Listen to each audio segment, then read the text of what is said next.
음란한 여자, 이미 창녀가 되어 만신창이가 된 갈 때까지 간 여자를 하나님은 호세아에게 네 아내가 아니냐, 다시 데려와서 살아라. 경건하게 살거나 뜨겁게 사랑하며 살자 이런 말을 하지 않았지만 나쁘게만 행하지 말고 그냥 평범하게 살라 이렇게 명령을 했고, 호세아가 그것을 지키는 것을 보게 되어집니다. 어제 아침에 보았던 것처럼 사랑은 말로도 표현이 돼야 되겠지만 참된 사랑은 사는 겁니다. 쪽내지 않고 사는 겁니다. 마지막에 좋은 열매를 맺기까지 그냥 사는 것이야말로 가장 위대한 사랑이라고 말씀을 드렸습니다. 읽은 말씀에서 3절을 보면 저에게 이르기를 너는 많은 날 동안 나와 함께 지내고 이렇게 나오고요.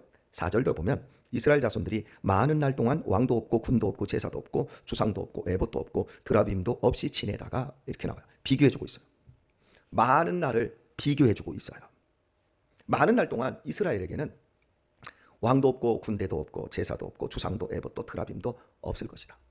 정치, 사회, 종교적으로 아무것도 너희들에게 자유가 없고 너희들을 든든하게 해줄 그런 것이 없다.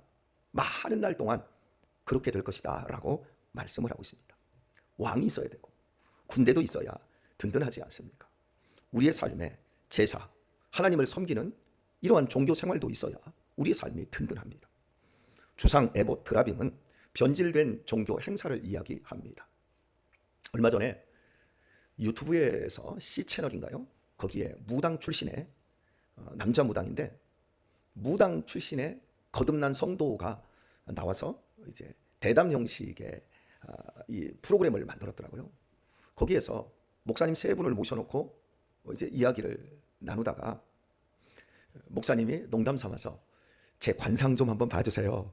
예전에 그런 걸 너무 잘 보셨기 때문에 그래서 제 관상 좀 봐주세요. 그러니까 이분이 참 큰 아주 위대한 말을 하더라고요. 목사님은 관상이 나오지 않습니다. 왜냐하면 너무 큰 신을 모시고 있기 때문에 관상이 나올 수가 없습니다. 우리는 관상대로 살지 않습니다.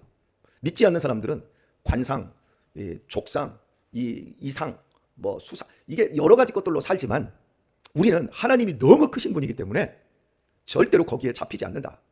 본인이 무당질을 할 때도 안 나온다는 거예요. 그런데요, 이분이 쓴소리를 한번 하시더라고요. 우리 한국교회에 권사님들, 특히 권사님들 많이 무당 찾아다닙니다. 내가 할 때도 많이 왔습니다. 변질된 종교 행사. 이 사람하고 우리 딸이 이 남자하고 결혼하면 행복할까? 사주궁합이 맞을까? 이사하는데 손은 없을까? 이런 거 그냥 보고 다닌다는 거예요. 권사님들도. 특히 권사님들이라고 강조하시더라고요. 여기 안 다니시죠? 혹시 궁금하시면 저한테 오세요. 제가 큰 하나님을 섬기고 있기 때문에 여러분에게 날짜도 잡아주고 사주궁합 다 봐줄 테니까 제발 쓸데없이 변질된 종교 행사를 하시면 안 돼요. 많은 날 동안 이스라엘을 향해서 너희를 든든하게 해줄 이런 왕도 군대도 없고 그리고 종교 행사도 없고 너네들이 점을 쳐도 사주궁합 보고 그런 거 전혀 할 수 없도록 내가 만들어 버리겠다. 많은 날 동안. 그러다가 돌아와서 이 표현을 써요. 참된 삶을 살지 못하면 우리의 삶은 변질됩니다. 여러분이 제일 많이 보는 게 뭐예요? 하루 종일 제일 많이 보는 거 스마트폰이잖아요. 텔레비전보다 더 많이 보잖아요. 왜요? 스마트폰 안에 여러분을 즐겁게 해주는 게 다 들어있잖아요. 스마트폰 안에 카드도 들어있는 사람도 있고 스마트폰 안에 여러분의 은행, 잔고 이 모든 게 다 들어있고 여러분의 신용 정보가 다 들어있기 때문에 귀하니까 보고 또 보고 보고 또 보고 스마트폰이 하나님이 되어 있지 않습니까? 사실은 우리가 하나님을 그렇게 보아야 돼요. 스마트폰을 보고 있는 그 시간은 멍 때리고 있는 시간이랍니다. 뇌가 활동이 정지된 시간이랍니다. 스마트폰을 많이 보면 결국에는 치매 걸릴 확률이 굉장히 높아질 수밖에 없는 거예요. 우리의 의식이 멍한 의식으로 있는 것이 아니라 계속해서 의식이 움직이고 있어야 돼요. 그 중에 제일 좋은 게 독서지요. 성경을 읽는 거야말로 정말 우리가 하나님을 보고 또 우리의 뇌를 돌릴 수 있는 좋은 기회인 거예요. 우리가 사는데 어떻게 사느냐가 중요합니다. 처음부터 너무너무 경건하고 너무너무 사랑하면서 완벽하게 살 수 있는 인생은 없어요. 그냥 멍한 자리에서 나쁜 짓만 안 하면 우리는 좋은 사람으로 변화되고 자라나게 되어 있습니다. 저는 예수님을 믿은 게 아무리 생각해도 너무 신기해요. 저는 누구를 잘 안 믿어요. 저는 저 사람이 믿을 만한 사람이다 라고 제 속에서 판단되기 전까지 이게 안 믿겨져요. 겪어봐야 알아요. 저는 우리 학생들, 청년들 신앙 안 믿어요. 우리 학생들, 어린이들 가운데 이 다음에 여러분 나이 먹어서 신앙생활 할 수 있는 애들이 몇 명이나 있을 것 같아요. 얘네들은 아직 시집과 장가라는 세상에서 가장 위험한 상태, 가장 쓰라린 상태를 경험을 못했어요. 부모가 주는 돈 가지고 또 직장 생활에도 자기 옷이나 사고 자기 차나 사고 자기 맛있는 거나 먹고 여행이나 다니는 그런 가운데서 신앙생활하는 거 여러분 누가 못합니까? 여러분처럼 결혼해서 카드 막기 위해서 애써보고 자식 키우면서 고난의 그 쓰라림들을 견뎌내고 그 수치감들을 견뎌내면서도 하나님이 있는 것도 같고 없는 것도 같고 이런 가운데서도 하나님께 서운한 마음을 가지면서도 계속해서 이 신앙생활을 해나가는 것, 여러분 누가 교회 생활하면 행복하다 그래요? 누가 믿음 생활하면 마음이 편하다 그래요? 믿음 생활은 십자가를 지는 겁니다. 믿음 생활을 우리가 하지 않습니까? 교회 생활을 해보십시오. 마귀가 우리를 얼마나 시험하고 얼마나 우리를 괴롭힙니까? 그런 가운데서도 여러분 우리가 교회를 지켜내고 충성된 믿음으로 지금 이 자리에 있는 여러분들의 모습, 이런 모습과 모든 걸 겪어낸 중에서도 하나님이 그래도 제일 귀해. 신앙밖에 남는 게 없어.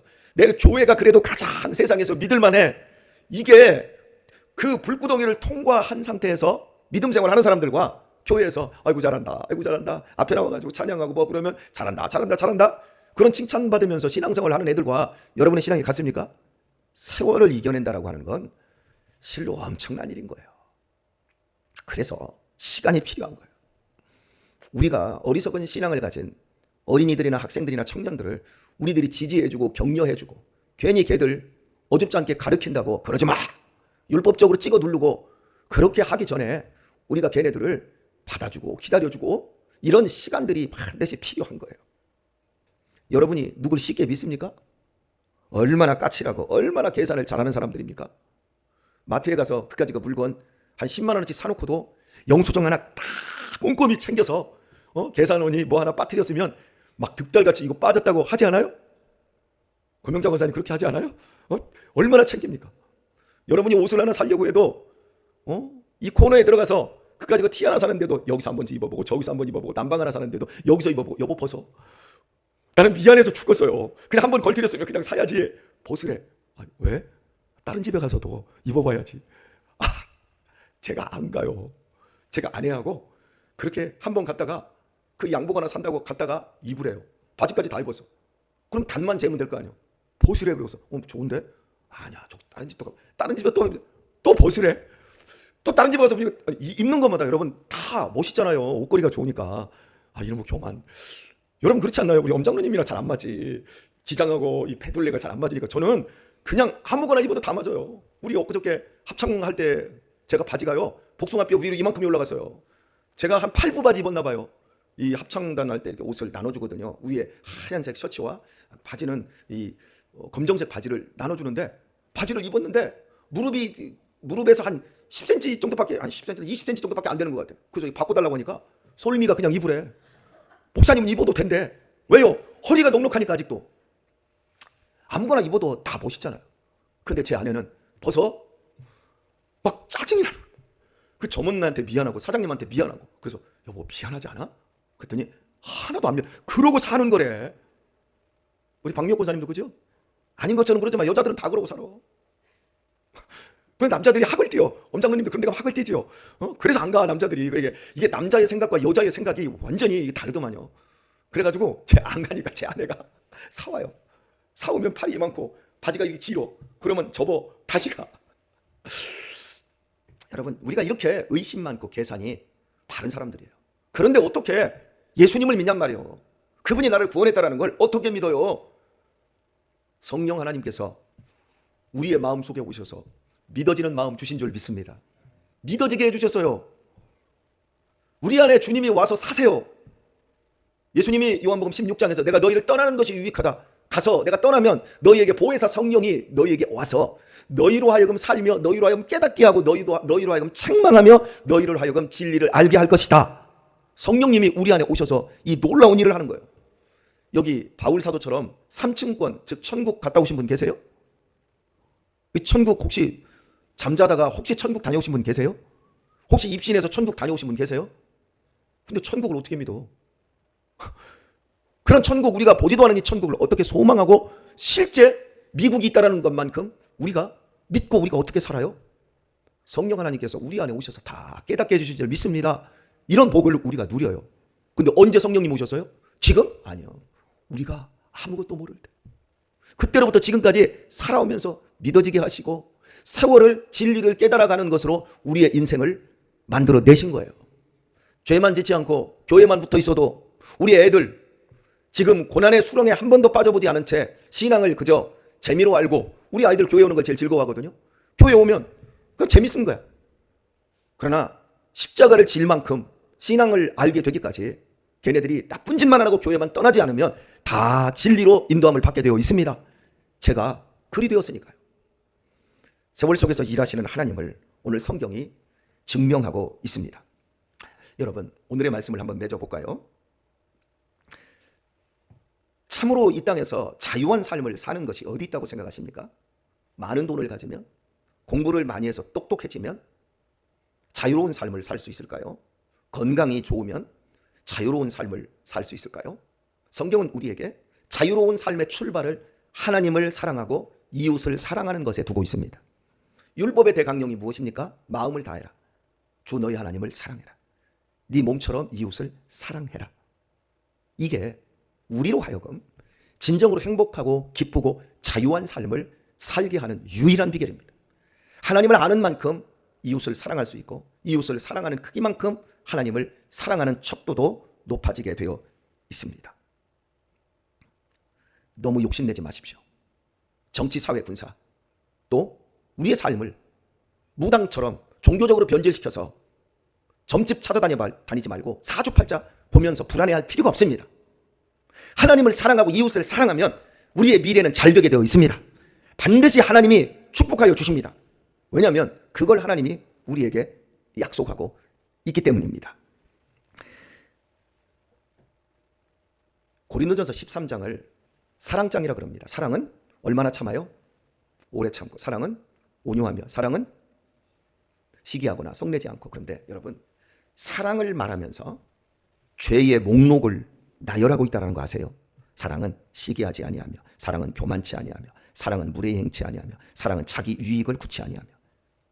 죄의 목록을 이야기하고 있어요. 교회에서 너무 사랑하려고 앞서지 마세요.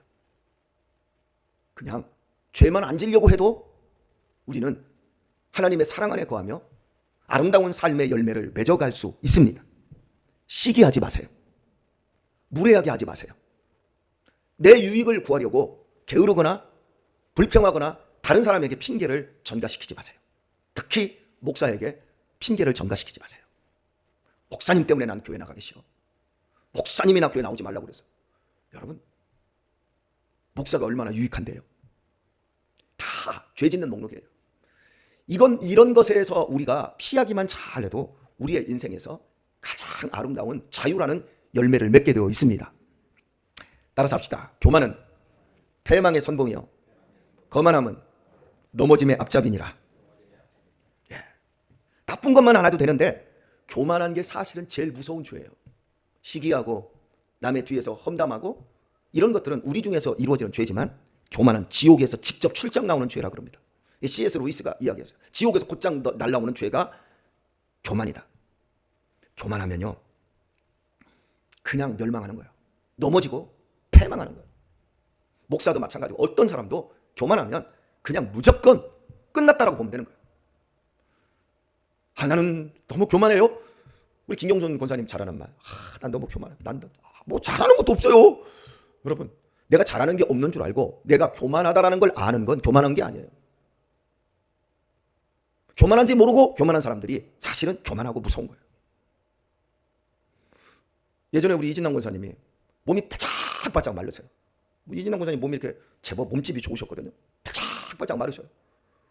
근데 왜 마르는지도 몰라. 나중에 보니까 막 당뇨가 이만큼 올라요. 어떤 사람이 자기가 당뇨가 있는 걸 자꾸 부인해요. 부인해가지고 막 젊어야 막 당뇨가 막 400, 600 올라가다가 잠들면 쇼크 오면 가버리거든요. 그러니까 집에다가 문에다가 자기 보이는 텔레비전 옆에다가 나는 당뇨 환자다, 난 당뇨 환자다 써놓고 사는 거예요. 왜? 음식 같은 거 조절할 때 내가 이런 사람이기 때문에 내가 이거 조심해야 된다. 그런데 이거 조심하지 않으면 죽거든요. 우리의 믿음 생활에 있어서 내가 교만한다는 사실을 모른 채 교만을 떨면 당뇨보다 더 무섭게 패망의 길로 가는 겁니다. 나는 교만하지 않아 하면서 열등감을 가진 사람이 있어요? 우리 교회도 꽤나 열등감을 가진 사람들이 많더라고요.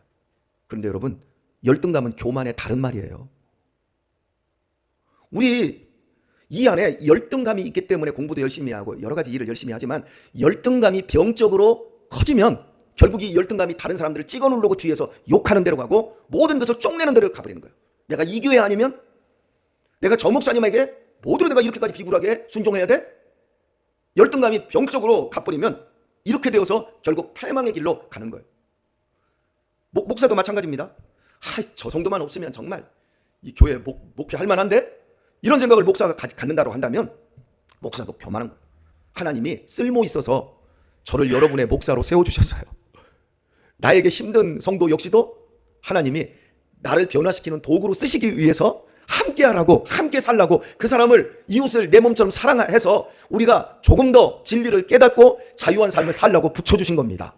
이렇게 받아들여야 되는데 내가 하나님이 되어버려. 그러면 그게 교만해진 거고 결국에는 넘어지는 거예요. 우리의 존재는 하나님과 함께 살 수가 없고 하나님이 내 안에 들어오셔서 살 수 있는 그런 괜찮은 사람들은 이 세상에 단 한 명도 없습니다. 여러분 거머리하고 집에서 함께 살으라고 해봐요. 여러분 집에 쥐 한 마리 침대 밑에 하나 싹 놓고 사나 마음껏 돌아다녀 하고서나 방에서 살 수 있어요? 우리는 하나님과 내가 함께 산다라고 하는 개념이 그거보다 더 징그럽고 그거보다 더 있을 수 없는 일이에요. 그런데도 하나님이 우리를 사랑하셔서 우리를 견뎌주신 거예요. 그래서 우리로 하여금 진리를 깨닫고 오늘 믿음의 삶을 살고 있는 겁니다. 이런 은택을 입었습니다. 그렇다면 우리가 어떻게 살아야 될까요? 우리는 절대 갑이 아닙니다. 우리 누구도 교회 안에서 갑질하지 마십시다. 우리 모두 겸손해지고 더 낮아지면 함께 살아가는 이 신앙의 이 삶 속에서 하나님이 우리에게 자유와 행복과 기쁨을 주십니다. 이번 한 주도 이 새벽에 나오신 여러분들 수고 많이 하셨습니다. 하나님께서 오늘도 여러분과 동행하여 주실 것입니다. 겸손하게 하루를 아름답게 꼴지어 내시고 하나님의 풍성한 사랑 속에서 승리하길 예수님의 이름으로 축원합니다.